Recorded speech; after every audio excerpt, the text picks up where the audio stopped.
یہ جو بینک بیچا ہے شیئرز تباہ کیے ہیں جس میں 4600 تو چائنیز کے شیئر تھے 9000 میں سے 10 لاکھ تھے کسی کے 8 لاکھ تھے 1000 روپے ہو گیا. اب یہ بینک کس کو بیچا؟ بینک اسلامی کو. بینک اسلامی کے لیے یہ آئی ایم ایف کی رپورٹ ہے کہ وہ خود ڈیفالٹ کر رہا تھا, اس کے پاس رننگ کیپٹل کے ایس بی بینک سے بھی کم تھا, اور اس پہ یہ الزام لگا رہا ہے آپ کا اسٹیٹ بینک کا گورنر جو اس سازش کا سب سے بڑا شریک ہے. یہ اسٹیٹ بینک کا گورنر یہ اسٹیٹ بینک کا گورنر کہہ رہا ہے ڈاکٹر صاحب کہ ان کے پاس فنڈز کی کمی تھی, 10 ارب روپے پورے نہیں تھے, اس لیے یہ بینک جو ہے ہم نے نیلام کیا. اور یہ ہے آپ کے سامنے اسلامی بینک کی ایک پوری, یہ میں خاکہ دے رہا ہوں, یہ اس کے پرائزز ہیں, یہ اس کی رپورٹ ہے ڈاکٹر صاحب کہ بینک اسلامی کے پاس صرف 8 ارب روپے تھے, کے ایس بی سے بھی کم. اب کیا ہے کہانی؟ اسلامی بینک کو یہ تو دے دیا انہوں نے. اسلامی بینک کا ڈائریکٹر کون ہے؟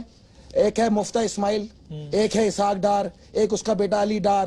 یہ مختلف لوگوں نے بینک اسلامی کو کے تمام شیئرز لیے ہوئے ایک ہی خاندان نے. اور ڈاکٹر صاحب سب سے اہم ترین چیز یہ ہوئی کہ اسٹیٹ بینک نے 20 ارب روپے لون دیا بینک اسلامی کو, بینک اسلامی کو, اور گورنمنٹ آف پاکستان لون لیتی رہی 8% پہ. گورنمنٹ آف پاکستان اب لیا ہے 7% پہ گورنمنٹ آف پاکستان, اور بینک اسلامی کو لون ملا 0.01% پہ. یار یہ بدماشی ہے, 1 پیسے پہ. بھائی مجھے بھی 1300 روپے کے اندر بینک خریدنا ہے, میں یہ بینک اب 1300 روپے میں خریدوں گا, اس کے باپ میں ہمت نہیں ہے کہ مجھے نہ بیچے. اس نے اپنے گھر کی جائیداد بنائی ہوئی ہے اسٹیٹ بینک گورنر نے. یہ بدماشی کر رہا ہے پاکستان کے اندر. جس پاکستان کا گورنر اسٹیٹ بینک کی بدماش ہو وہاں کون شیئر لے گا؟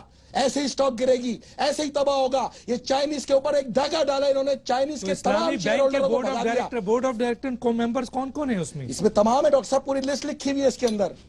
اور میں آپ کو اس کے, اور یہ بھی مسلم کمرشل بینک کے ساتھ جو کیا تھا یہ انہوں نے اس سے بھی گھٹیا حرکت ہے.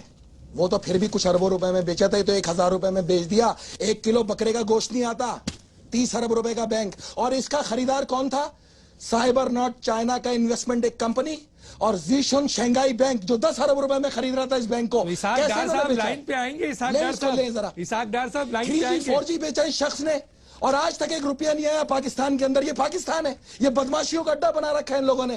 اس طرح چلتی ہے مملکت. فوج نے ان لوگوں کی حمایت کرنی ہے. صاحب کو لائن پہ آنا چاہیے, لائیو پروگرام ہے, اور جواب دیں. اس اسٹیٹ بینک کے گورنر کو گرفتار کریں, اور اسٹیٹ بینک کے گورنر صاحب کو لائن پہ دیا کیسے لون؟ بھائی گورنمنٹ آف پاکستان لے رہی ہے اسٹیٹ بینک سے قرضہ, تو 8% دے اور 7%, اور اب تو 7% ہے, 7% ہے, اور یہ 0.01% پہ لے گا, اس لیے کہ یہ بینک اسلامی ہے, اس لیے کہ اس کے پیچھے جو ہے یہ بدو پرستی ہے. اس طرح تو نہیں ہوتا ڈاکٹر صاحب. کون شیئر لے گا؟ 4600 چائنیز. یہ بھی جانا چاہیے, فوجی عدالت میں جانا چاہیے. 10% یہ اقتصادی دہشت گردی ہے. اس عدالت پہ تو مختلف اقتصادی دہشت گردی بنائی ہوئی ہے صرف پیپلز پارٹی اور MKN کے لیے پاکستان میں. یہ ہے نہیں.